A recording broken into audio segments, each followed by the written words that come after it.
Hello दोस्तों, नमस्कार। स्वागत है आपका home science classes with SR में। दोस्तों, कल की क्लास में हमने कार्बोहाइड्रेट के कुछ 1 से लेकर के 20 तक के क्वेश्चन किए थे, यानी कि टॉप 20 क्वेश्चंस किए थे। और मैंने आपको बोला था कि कल की क्लास में मैं आपको जो एग्जाम्स में क्वेश्चंस पूछे हुए हैं उनको कराऊंगी। तो आज आपके सामने जो क्वेश्चंस हैं हमारे पास लगभग 30 क्वेश्चंस, ये सारे क्वेश्चंस आपके टीजीटी, पीजीटी, आरपीएससी, बीपीएससी में पूछे हुए प्रश्न हैं। तो चलिए इनको सॉल्व करते हैं। सबसे पहला प्रश्न दिया है कि लैक्टोज में निम्नलिखित में शामिल है, मतलब लैक्टोज में कौन कौन सी चीजें शामिल होती हैं। तो क्या ये केवल गैलेक्टोज का एक अणु है, ये गैलेक्टोज और ग्लूकोज दोनों का एक एक अणु है, ये गैलेक्टोज और फ्रक्टोज का एक अणु है, या ग्लूकोज के 2 अणु से मिलकर के बनता है। तो दोस्तों सही जवाब क्या हो जाएगा? ऑप्शन नंबर बी सही होगा, क्योंकि लैक्टोज क्या है, एक अणु ग्लूकोज का होता है और एक अणु गैलेक्टोज का होता है, और दोनों क्या है आपके, दोनों के दोनों ही मोनोसैकेराइड के अंतर्गत आते हैं। ठीक है, तो यहाँ पे ऑप्शन नंबर बी हमारा जो होगा ये सही हो जाएगा। चलिए चलते हैं अगली क्वेश्चन पे। ऊर्जा मापने की अंतरराष्ट्रीय इकाई है। 1 मिनट, आप इस प्रश्न को देखिए। ऊर्जा मापने की अंतरराष्ट्रीय इकाई कौन सी है? ऊर्जा मापने की अंतरराष्ट्रीय इकाई निम्न में से कौन सी है? तो ऊर्जा मापने की अंतरराष्ट्रीय इकाई कौन है? जूल है। ये बहुत आसान सा प्रश्न है, आपको पता होगा। ये टीजीटी परीक्षा जो 2021 की अभी हुई है उसी में ये प्रश्न पूछा है। इतना सरल प्रश्न पूछा है, तो ये तो गलत नहीं होना चाहिए। ठीक है, चलिए अगला प्रश्न। घरेलू शर्करा के लिए वैज्ञानिक नाम क्या है? घरेलू शर्करा के लिए वैज्ञानिक नाम पूछ रहा है, यानी कि जो हम घर पे यूज करते हैं, इसी को क्या नाम दिया गया है घरेलू शर्करा को? तो घरेलू शर्करा को हम सुक्रोज कहते हैं। लैक्टोज, माल्टोज, डेक्सट्रोज मैंने कल की क्लास में डिटेल में बताया हुआ है, इसलिए बहुत इसको डिस्क्राइब नहीं करेंगे। हम आज क्वेश्चंस को सॉल्व करते चलेंगे। जो कॉन्सेप्ट हमने कल या पहले की क्लासेस में पढ़ लिया है हम उसको डिस्कस नहीं करेंगे, बस रिविजन करेंगे।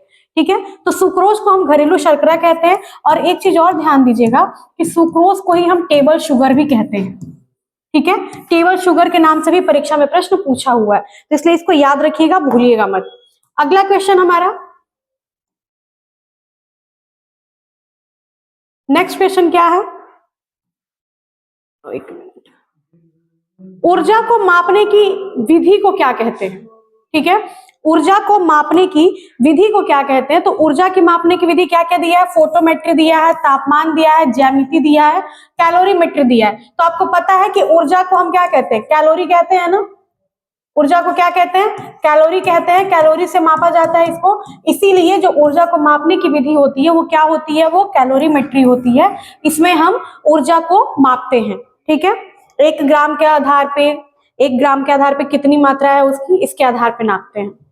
चलिए अगला प्रश्न। किसको गरीब आदमी का दूध कहा जाता है? यानी कि इन 4 ऑप्शंस में से वो कौन सा भोज्य पदार्थ है जिसको कि गरीब आदमी का दूध कहा जाता है? क्या रागी होगा, गेहूं होगा, बाजरा होगा, या फिर ज्वार होगा? क्या होगा सही आंसर इसका?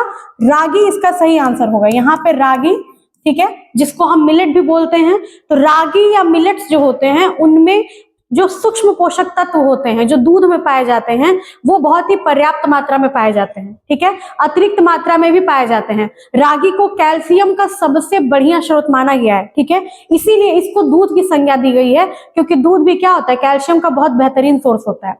ठीक है, इसके अलावा फास्फोरस, जिंक, ठीक है, ये सारी चीजें भी क्या होती है? रागी में पाई जाती हैं। इसलिए गरीब आदमी का दूध अगर किसे कहा गया है तो रागी को कहा गया है। और ये आपके टीजीटी के 2016 के पेपर में पूछा हुआ प्रश्न है, यूपी टीजीटी के। ठीक है, चलिए आगे अगला क्वेश्चन। किसमें स्टार्च कणों के रूप में अनाज भोजन का मुख्य भंडार होता है? यानी कि किसमें पूछ रहा है? स्टार्च कणों के रूप में अनाज जो है भोजन का मुख्य भंडार है। तो क्या भ्रूण में होगा, भ्रूणपोष में होगा, स्क्यूटेलम में होगा, या एल्वेरॉन में होगा? तो ये जो प्रश्न है ना आपका, ये गेहूं का जो बीज होता है उसके संरचना से संबंधित है। ठीक है, तो यहाँ पे सही आंसर क्या होगा आपका? भ्रूणपोष होगा। भ्रूणपोष में ही आपका कार्बोहाइड्रेट यानी कि स्टार्च के रूप में संग्रहित रहता है, और इसके साथ ही साथ प्रोटीन भी कुछ मात्रा में रहता है। ठीक है, प्रोटीन, और इसका प्रोटीन किस नाम से जाना जाता है? गेहूं का प्रोटीन। तो गेहूं के प्रोटीन को हम ग्लूटीन या ग्लूटेन के नाम से जानते हैं। चलिए अगला प्रश्न। आई होप कि आपको अच्छा लग रहा होगा। अच्छा लग रहा होगा तो लाइक शेयर सब्सक्राइब करते जाइएगा। ठीक है, अगला प्रश्न। एक नवजात द्वारा आसानी से पाचित होने वाला मुख्य कार्बोहाइड्रेट कौन सा है? कल ही मैंने बताया था कि बच्चों को जो दूध दिया जाता है यानी कि माता का स्तनपान जो होता है उसमें कौन सा कार्बोहाइड्रेट का रूप पाया जाता है, तो वो आपका क्या होता है, लैक्टोज होता है। ठीक है, सुक्रोज आपका टेबल शुगर हो गया, ग्लूकोज को हम डेक्सट्रोज या अंगूर शर्करा कहते हैं, और फ्रुक्टोज को हम फल शर्करा कहते हैं या फ्रूट शुगर कहते हैं। ठीक है, लैक्टोज को हम मिल्क शुगर कहते हैं, और ये बच्चों में आसानी से पचने वाला कार्बोहाइड्रेट का प्रकार है। चलिए, एक स्नैक जो देता है 12 ग्राम, अब यहाँ पे देखिए, यहाँ पे आपने जो ऊर्जा के मात्राओं को पढ़ा है ना कि किसमें कितनी कैलोरी होती है, उसको गुणा करने का समय आ गया। यहाँ पे अब आप थोड़ा सा मैथमेटिकल चीजों को भी देखेंगे। क्वेश्चन क्या करे कि एक कोई स्नैक है जो क्या देता है, 12 ग्राम कार्बोहाइड्रेट देता है, ठीक है, और 3 ग्राम वसा, वह शरीर को कितनी कैलोरी ऊर्जा देगा। यानी कि अगर उसमें 12 ग्राम कार्बोहाइड्रेट है और 3 ग्राम वसा है तो कितनी कैलोरी ऊर्जा देगा। यहाँ पे आपको क्या करना है, आपको पता है कि कार्बोहाइड्रेट का 4, तो 12 का हम क्या करेंगे, 4 में गुणा कर देंगे। 12 का 4 में गुणा करेंगे तो क्या आंसर आएगा आपका, 48, 48 आ गया। यानी कि आपको कार्बोहाइड्रेट से 48 किलो कैलोरी ऊर्जा मिल रही है। अब 3 ग्राम वसा पूछ रहा है, तो वसा का क्या होगा आपको पता है, 3 9 जा 27, ठीक है, 27 किलो कैलोरी आपको किससे मिल रहा है, आपको वसा से मिल रहा है। अब इन दोनों को क्या करना है, आपको जोड़ देना है। तो 8 and 7 15 का 5 1 बचा, तो 4 1 5 2 7, यानी कि 75 आपका क्या हो जाएगा, 75 किलो कैलोरी आपका सही आंसर हो जाएगा। तो इस प्रकार के भी प्रश्न पूछे जाते थे पहले के पेपर्स में, 2013 तक में यह प्रश्न आया हुआ है। हो सके कि अगर पुराने सिलेबस को, पुराने पैटर्न को रिवाइज करें तो इस प्रकार के प्रश्न अभी भी बन सकते हैं। चलिए आगे बढ़ते हैं। एक मध्यम कार्य करने वाली स्त्री के लिए ऊर्जा की संस्तुति आहारी आवश्यकता कितनी है।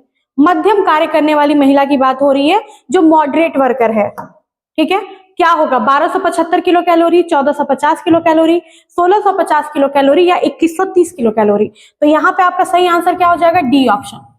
ठीक है, ये हालांकि 2013 का दिया हुआ है, लेकिन आईडीए 2020 में भी मॉडरेट वर्कर के लिए 2130 ही क्या किया गया है, बताया गया है कि 2130 किलो कैलोरी ऊर्जा जो है वो किसको देना है, मॉडरेट काम यानी कि मध्यम श्रमिक जो महिला होगी उसको देना है। ठीक है, 1660 हमारी जो सेडेंटरी यानी कि सामान्य काम करने वाली जो है, सामान्य कार्य करने वाली जो महिलाएं हैं उन्हें 1660 किलो कैलोरी ऊर्जा देना है। मध्यम कार्य करने वाली को कितना देना है, तो मध्यम कार्य करने वाली को देना है 2130 किलो कैलोरी ऊर्जा, और जो हैवी वर्कर हैं यानी कि अधिक श्रम जो करती हैं, ठीक है, जो अधिक श्रम करती हैं उनको 2720 किलो कैलोरी ऊर्जा देने के लिए आईडीए में कहा गया है। ठीक है, तो ये चार्ट याद रखिएगा। इस तरह के आईडीए से अब भी प्रश्न बन रहे हैं नेट की परीक्षाओं में भी, और जो भी विगत वर्षों से 2020 के बाद भी प्रश्न बन रहे हैं उसमें भी इसके आईडीए से संबंधित प्रश्न डायरेक्ट पूछे जाते हैं। ठीक है, चलिए आगे बढ़ें, आगे बढ़ते चलें। ग्लाइकोजन संग्रहित होता है, मैंने कल की क्लास में ग्लाइकोजन के बारे में आपको बताया था।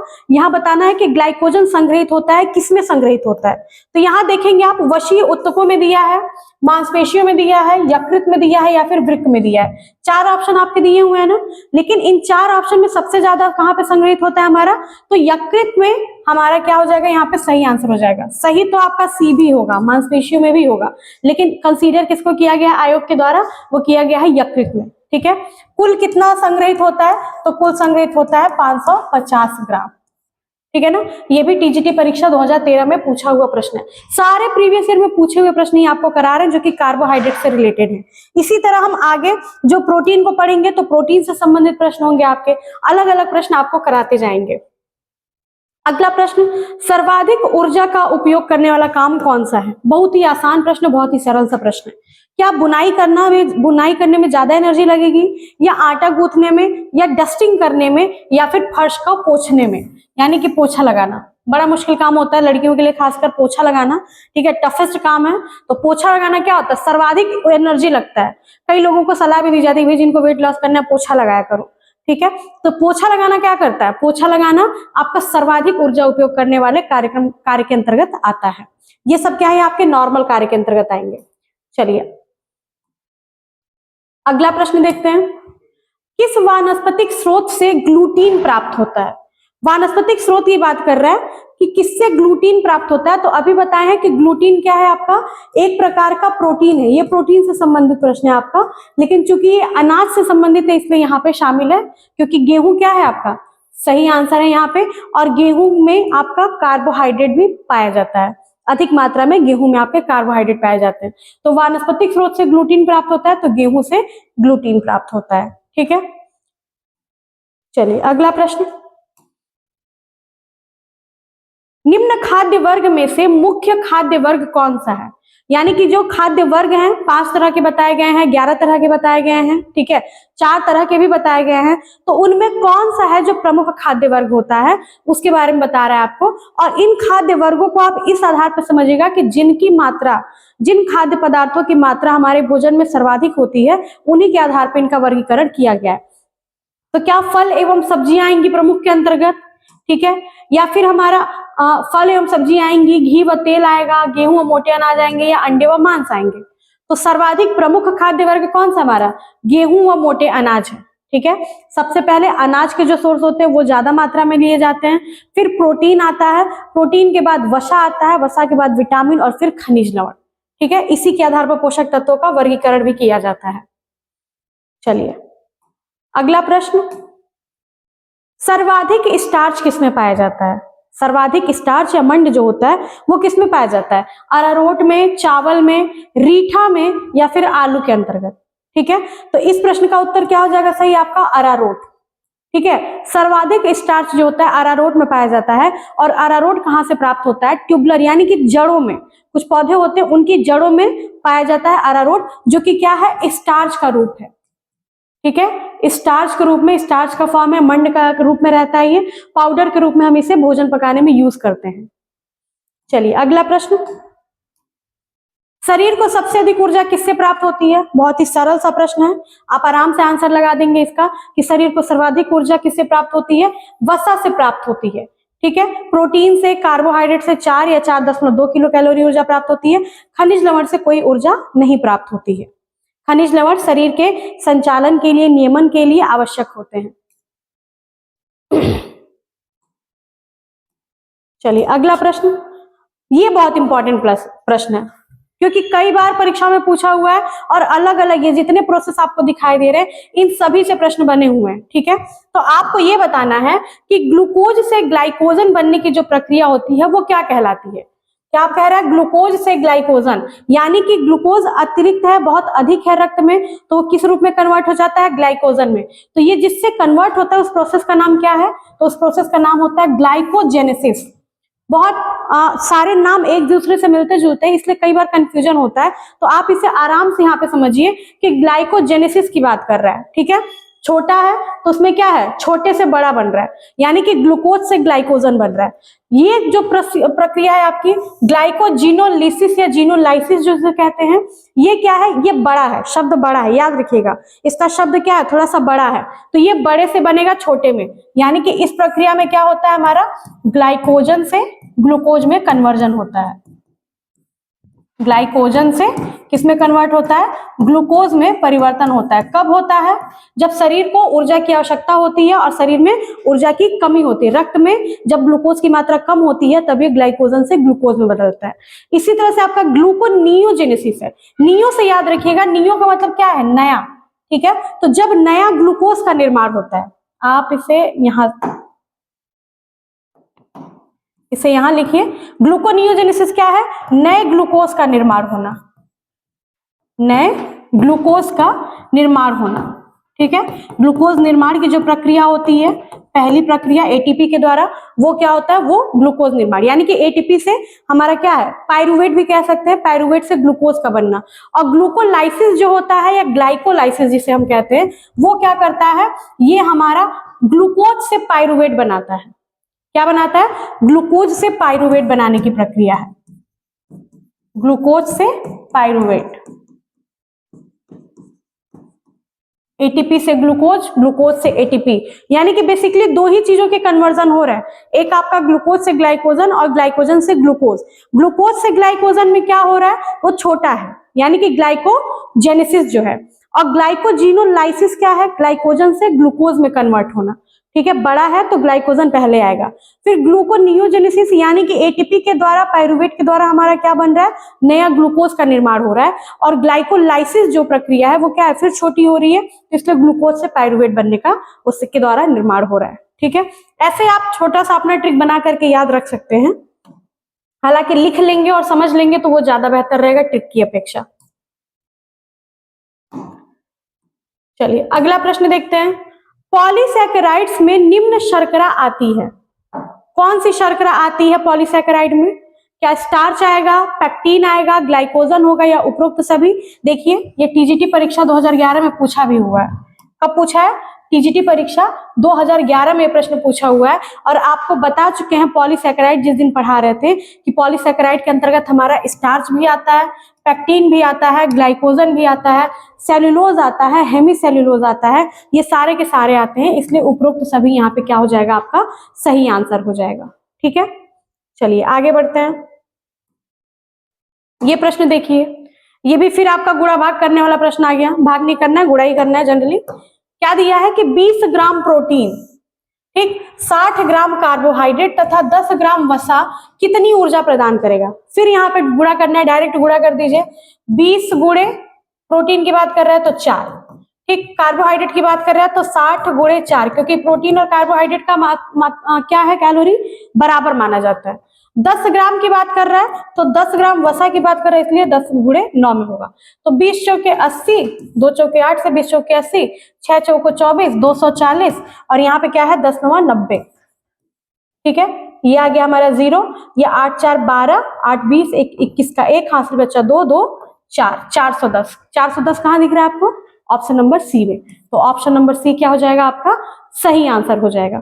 ऐसे जब भी प्रश्न आएंगे तो आपको घबराना नहीं है, कोई अलग मेथड नहीं लगेगा, सीधे जो मात्रक है इनका उसी से आपको गुणा कर देना है। ठीक है, और अगर मान लीजिए कि आपको ये मेजरमेंट दिया है कि 80 किलो कैलोरी प्राप्त हो रहा है तो कितना कार्बोहाइड्रेट चाहिए, कितने ग्राम चाहिए, तो आपको क्या करना होगा, आपको भाग देना होगा। ठीक है, ध्यान दीजिएगा कैसे करना है। अगर मान लीजिए कार्बोहाइड्रेट दिया हुआ है, ठीक है, और आपसे पूछा कि कितनी कैलोरी मिल रही है, तो आपको गुणा करना है। और अगर आपको कैलोरी दिया हुआ है और पूछ रहा है कि कितना कार्बोहाइड्रेट यूज होगा, तो आपको क्या करना है, भाग दे देना है। ठीक है, सिंपल है एकदम।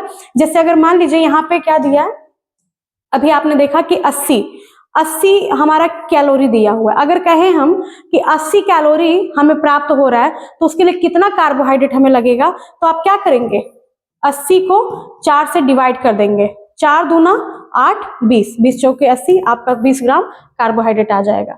ठीक है, एकदम सरल है, आप आराम से कर सकते हैं, घबराने की जरूरत नहीं है। इस प्रकार के प्रश्न अगर आते हैं तो समझिए कि बढ़िया ही है। ये भी देखिए बहुत इंपॉर्टेंट क्वेश्चन है, 100 ml मानव रक्त में ग्लूकोज की मात्रा कितनी होती है? सामान्य मात्रा पूछा है कि 100 ml जो ब्लड होता है ह्यूमंस का, उसमें कितनी ग्लूकोज की मात्रा होती है? तो क्या 59 से 60 होता है, 60 से 70 होता है, 80 से 120 होता है, या फिर 60 से 80 होता है?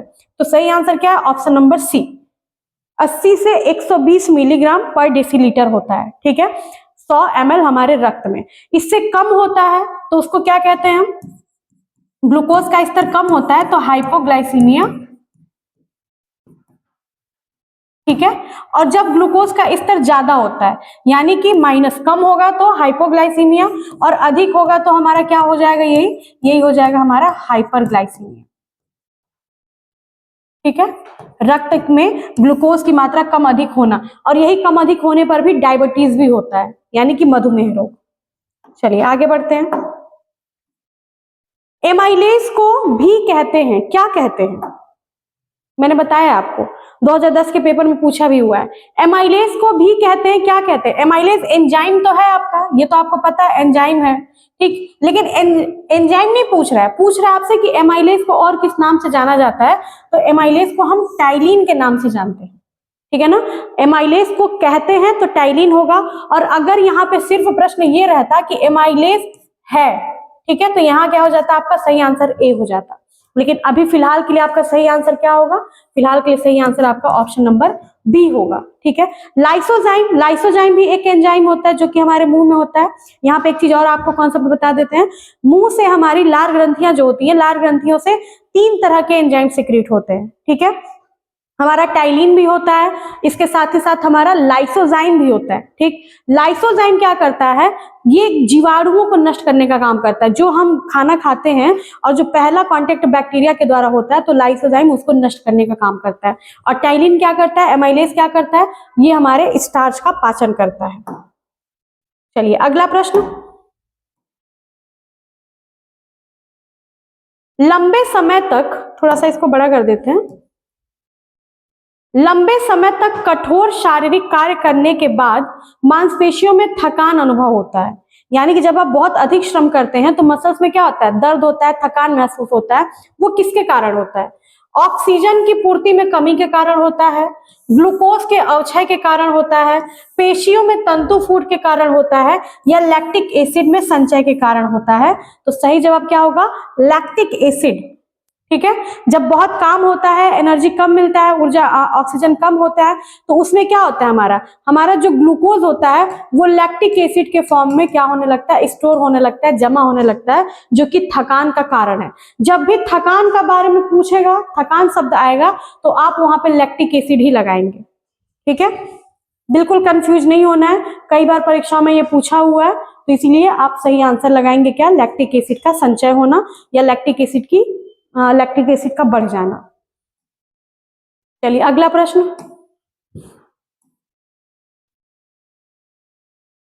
और छोटा करना है, शरीर को ऊर्जा न देने वाला भोजन तत्व कौन सा है। ऊर्जा देने वाले तो आपको पता है, ऊर्जा कौन कौन देता है, सामान्य सा प्रश्न है एकदम। कार्बोहाइड्रेट, प्रोटीन और वसा तो ऊर्जा देते हैं, लेकिन खनिज लवण ऊर्जा नहीं देता है, इसलिए सही आंसर क्या हो जाएगा, ऑप्शन नंबर सी। खनिज लवण और विटामिन दोनों ही ऊर्जा नहीं देते हैं, लेकिन ये शरीर के नियमन के लिए, शरीर के संचालन के लिए, बॉडी में कई सारे पीएच के, वाटर के, सभी के बैलेंस को बनाए रखने के लिए ये आवश्यक होते हैं। चलिए अगला प्रश्न, सर्वाधिक ऊर्जा की कैलोरी उत्पन्न होती है। यानी कि यहाँ पे 4 प्रकार के तेल, रिफाइंड घी दिए हुए हैं, और आपको क्या पता लगाना है इसमें से कि सबसे ज्यादा ऊर्जा जो है वो किससे मिलेगी। क्या मूंगफली के तेल से मिलेगी, रिफाइंड से मिलेगी, सरसों के तेल से मिलेगी, या शुद्ध घी से। तो सही आंसर क्या हो जाएगा, शुद्ध घी। ठीक है, शुद्ध घी से सर्वाधिक ऊर्जा प्राप्त होती है, सर्वाधिक कैलोरी प्राप्त होती है।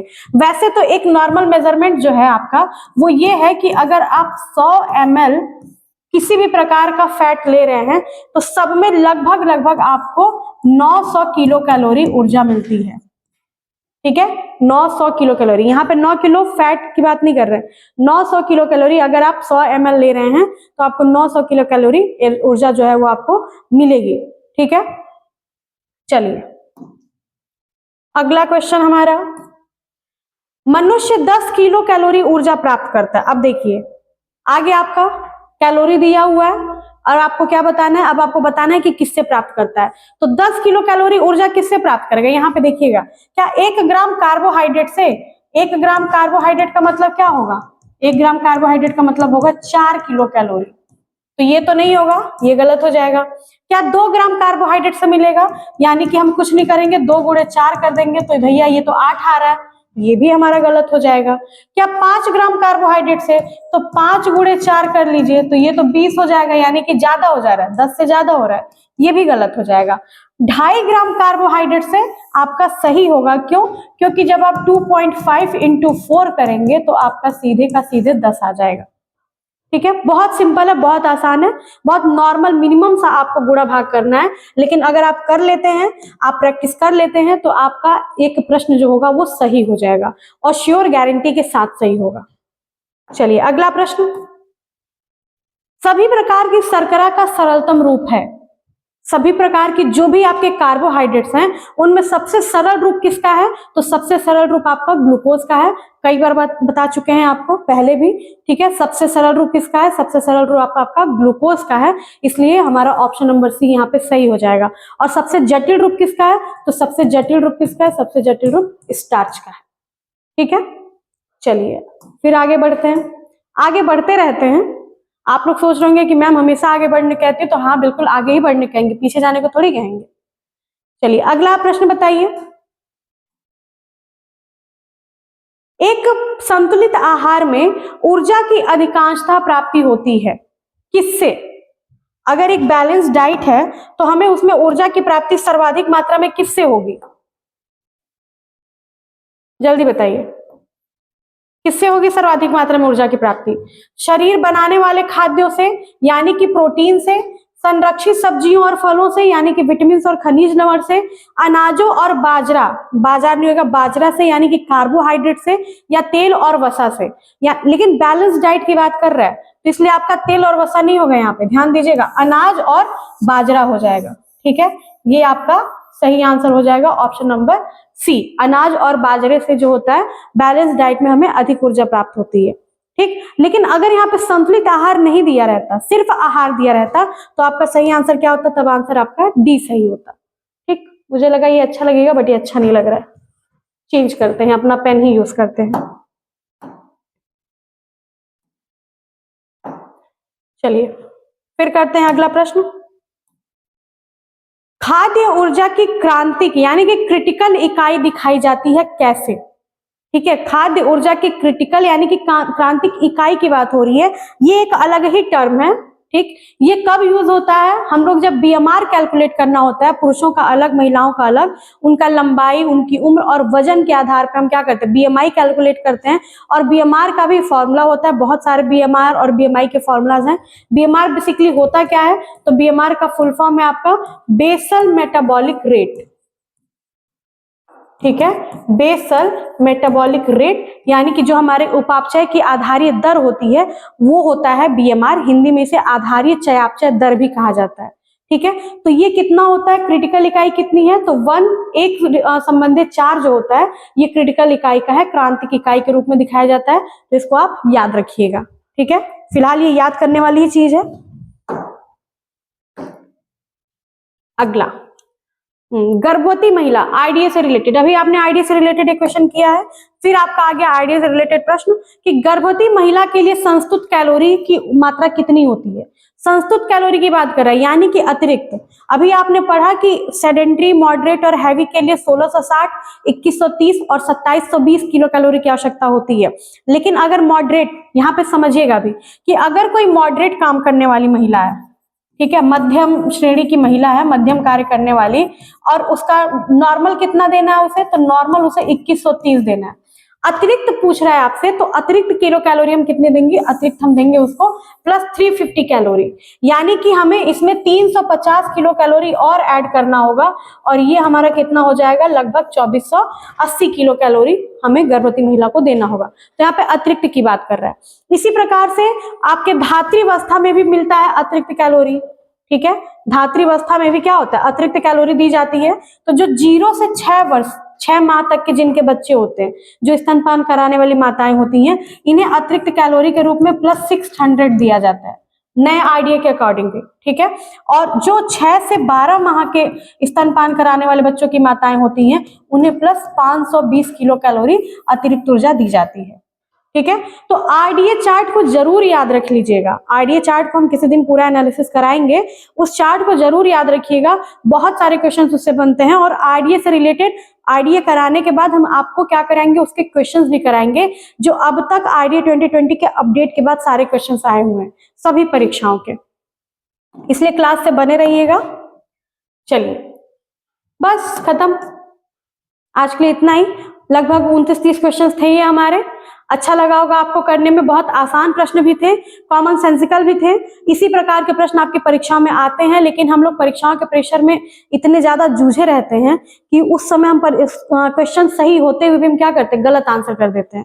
तो इसीलिए आपका कॉन्सेप्ट क्लियर होना जरूरी है। आपका कॉन्सेप्ट क्लियर होगा तो कंफ्यूजन नहीं होगा। इसीलिए हम हमेशा क्लासेस जो कराते हैं वो रिवीजन के साथ साथ ही कराते हैं। क्वेश्चंस भी आपको पिछले नॉलेज को ले करके कराते हैं, ताकि आपका कॉन्सेप्ट एकदम क्लियर रहे। ठीक है, बाकी आपको क्वेश्चंस करने में कहीं पे कोई दिक्कत आई हो, कोई क्वेश्चन आपको ना समझ में आया हो, कोई भी पॉइंट हो, तो आप मुझसे कमेंट करके पूछ सकते हैं। जब भी आप वीडियो देखें, आज या कल, जब भी आप ये वीडियो देखें, आप मुझे क्वेश्चन कर सकते हैं। और अगर आपको वीडियो पसंद आया हो, क्लास अच्छी लगी हो, तो लाइक, शेयर और सब्सक्राइब जरूर कर दीजिएगा, हम सब कर दीजिएगा, शेयर जरूर कर दीजिएगा, ताकि जो भी होम साइंस के बच्चे हैं उन तक ये वीडियो पहुंच सके। ठीक है, थैंक यू सो मच।